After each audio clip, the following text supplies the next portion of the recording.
I was beyond pissed. They knew something was going to happen when they left. Not only did they know, but they walked on out the door without saying a word to me. Running, half scared out of my mind, only to find them waiting for me, waiting to see what happened, infuriated me. Every ounce of army discipline was necessary to contain the anger. If he hadn't been in his 60s, I'd have reached through the window, jerked him out, and beat the bejesus out of him. What the hell, guys? I played by the rules, and still everything went sideways. You knew this was going to happen. I let the accusation hang. Tracy stepped forward and put her hand on my arm. Honey, we didn't know. How could we? We worried, which is why we decided to wait. Yeah, David continued. This place works according to its own rules. There is no if A, then B. You can't think about the infinite like it's a software program to code. He was right. I think about these things like a software engineer, the computer scientist that I am. Standing in the late afternoon sun, radiant heat baking from the asphalt, more heat baking off their car, the exhaust beginning to overwhelm me, I began to feel faint.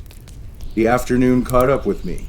It must have shown on my face, because Tracy opened the car door, guiding me into the back seat.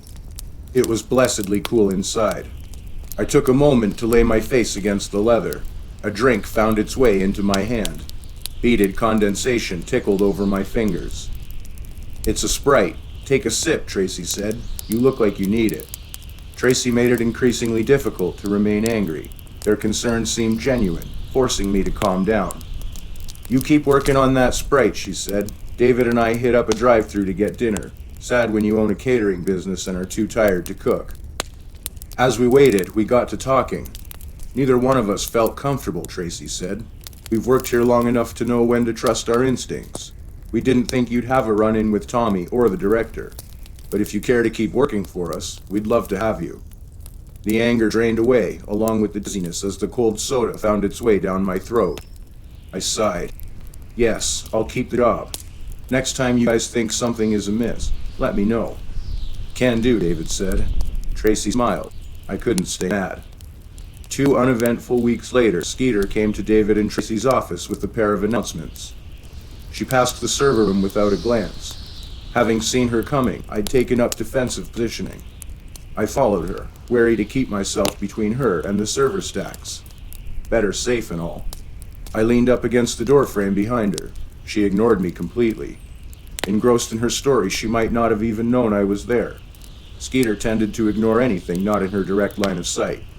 I have big news, she said to David and Tracy.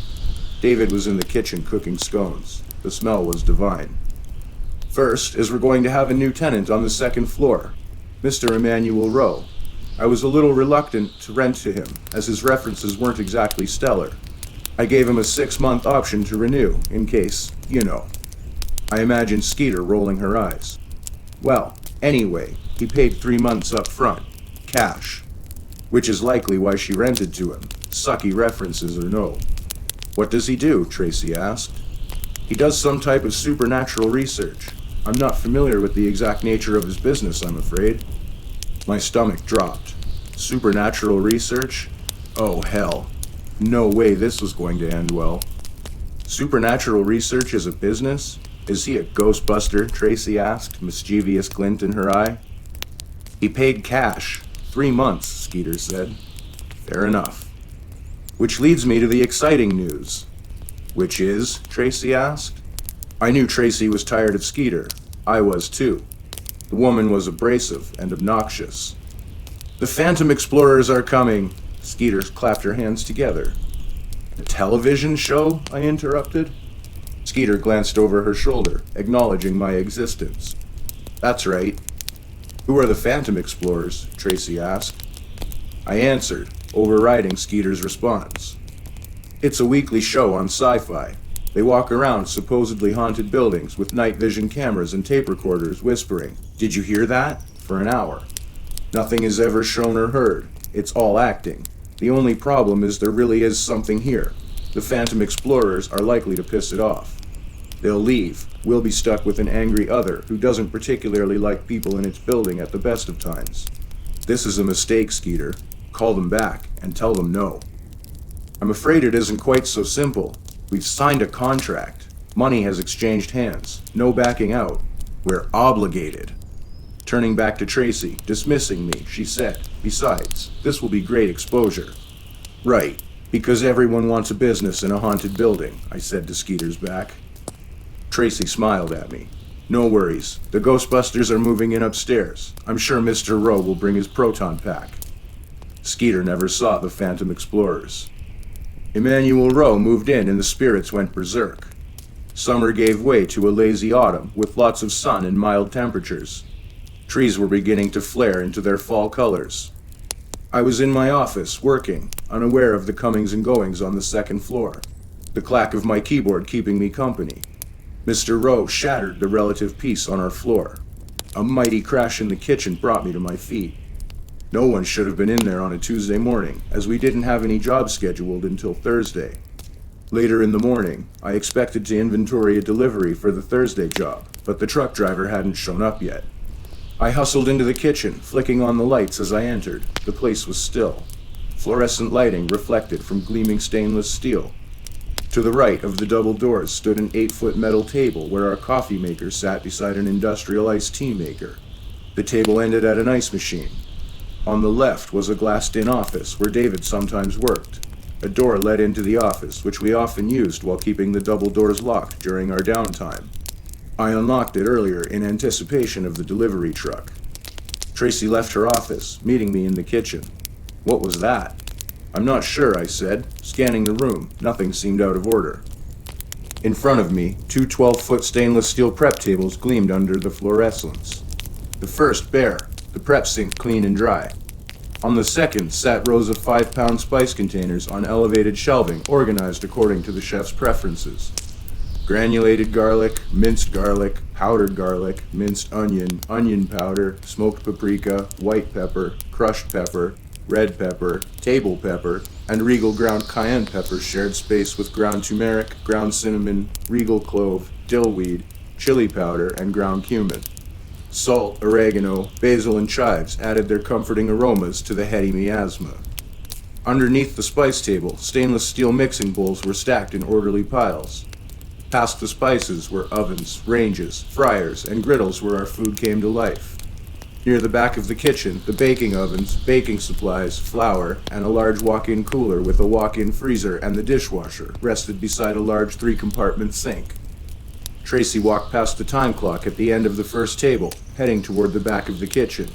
I turned right, around the other side, keeping Tracy within eyesight, my thought being we could trap an interloper between us. Our footsteps echoed against the concrete, only there was no intruder. The kitchen lay quiet and empty. "There it is," I said. "That's what made the noise." Tracy hustled across the baking area, in time to catch the last of the momentum rocking out of the industrial steel ice scoop. 5 pounds of metal had flown the length of the kitchen, leaving a large dent in the bottom. From the ice machine to our dishwasher was 80 feet. No wonder the scoop was bent. Something hurled it with a tremendous amount of force. I picked it up and Tracy asked, "How did it get here?" I gave her a flat look. "Really?" She shrugged. "Fun never ends around here. Now that we've solved the mystery, I'm going back to work. Taxes won't pay themselves." We got a fresh cup of coffee together. I put the ice scoop back in its holder after giving it a quick wash, and we left the lights on behind us. After the delivery, Tracy and I decided to take a walk upstairs. In truth, we were both being nosy.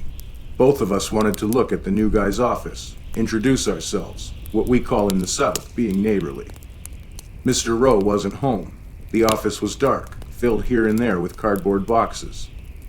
On the door, a green triangle with the letters PRI in the middle was painted with the words Paranormal Research Institute above and to the sides of the triangle. I was a bit taken aback at Tracy when she tried the door handle. Unlocked, it opened easily, silently beckoning exploration of the darkened offices beyond. Tracy walked in like she had an appointment, calling, "Hello, anyone home?" Receiving no answer, she continued undeterred. I followed, not wanting a 50-year-old woman to show me up. Past the reception area, out of view of the hallway, we saw quite a bit of unpacking had been done. Lining the walls were stone tablets with markings I didn't recognize. I saw ceremonial daggers on black velvet, leather books open to show off hand-drawn inkwork, A display of what appeared to be Egyptian canopic jars rested underneath a heavy glass case.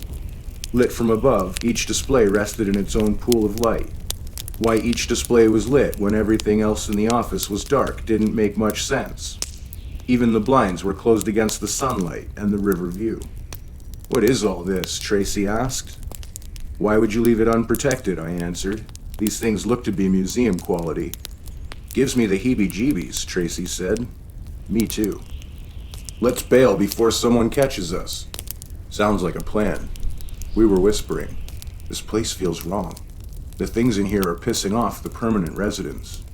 The vibe in the office felt wrong. Malicious. I held the door for her as we were leaving, and followed quickly in her wake. Back in the hall, the sunlight was too bright. It hurt my eyes. Tracy squinted against the onslaught of light. We took the stairs into our dining room, and were passing the double doors into my hallway. I saw Skeeter out of the corner of my eye, coming out of the server room. Damn it. Pulling the keys out to unlock my office door, something crashed above me. A metal bucket fell through the drop ceiling tile, showering me in expanded polystyrene debris. I had time to think. I hope there isn't any asbestos in those tiles, before the bucket, a rusted metal 5-gallon monstrosity, landed on my shoulder, snapping my collarbone with an audible crack. A few inches, and it would have brained me. Adding insult to injury, the bucket turned over, spilling putrid water all over me and down into the corridor. The stink of mildewed stagnant water assaulted my nose. Pain flared in my broken collarbone. My left arm hung useless as I slipped in the water, falling thankfully onto my right shoulder. The impact caused my vision to gray out. Tracy, surprisingly quick for an older woman, leapt back, neatly avoiding both the bucket and the rancid water. Skeeter screamed, "Oh my God!" rushing towards us. Tracy knelt at my side. Staring at the hole the bucket made in the ceiling, I tried to warn them. The words refused to form, coming instead as grunts and moans. I wanted to tell Skeeter to look out. Something black was oozing from the hole. I managed to point with my right arm. Tracy screamed and jumped away again. Did I mention how nimble she is? It's amazing to see in action, like an electrified cat. Skeeter wasn't as fortunate. A round, squirming mass of earwigs, the size of a basketball, fell through the path carved by the bucket. She looked up, right as the ball fell. Fat, shiny, black, with wicked pincers protruding from the abdomen. There must have been thousands in that squirming mass. Landing right on Skeeter's upturned face with a sick plop. I rolled away onto my right side to protect myself from the rain of insects. Earwigs ran everywhere. Stuck in the stagnant water on the floor, they paddled to dry land with undulating bodies and furious pumping legs. Skeeter screamed through the mass of insects on her face, her hand slapping at her head in an attempt to brush away the bugs. Whipping around madly, she managed to fling the majority of them from her face. With her head down, slapping wildly, screaming, "Get them off! They're biting! Get them off! Get them off me!" She began to run. Head down, arms flailing, she ran head first into the cinder block. A sickening crunch, not dissimilar to the sound of my collarbone breaking, resounded. Skeeter collapsed in a pool of blood and bugs. The earwigs skittered away to their secret places, leaving delicate fan-shaped patterns with Skeeter's blood on the tiles. An ambulance took both Skeeter and I to the hospital, although there was only one of us the emergency med techs were able to help. David and Tracy took me home and got my pain medication, promising me my car would be safe in the parking lot. David said he'd bring me to work when I was able. I asked him why the bucket was in the ceiling to begin with. He shrugged. Maintenance claims it had been put on a pipe to catch a slow leak and over time was forgotten. Eventually, they think, it got too heavy and fell through. Lucky those 40 pounds didn't land on your head, kid. Didn't do my shoulder any favors, I said. What do you think? I think the bucket was to get Skeeter's attention. They aren't happy with the new tenant, and she is the one who allowed him to move in. I didn't need to ask who he meant by they.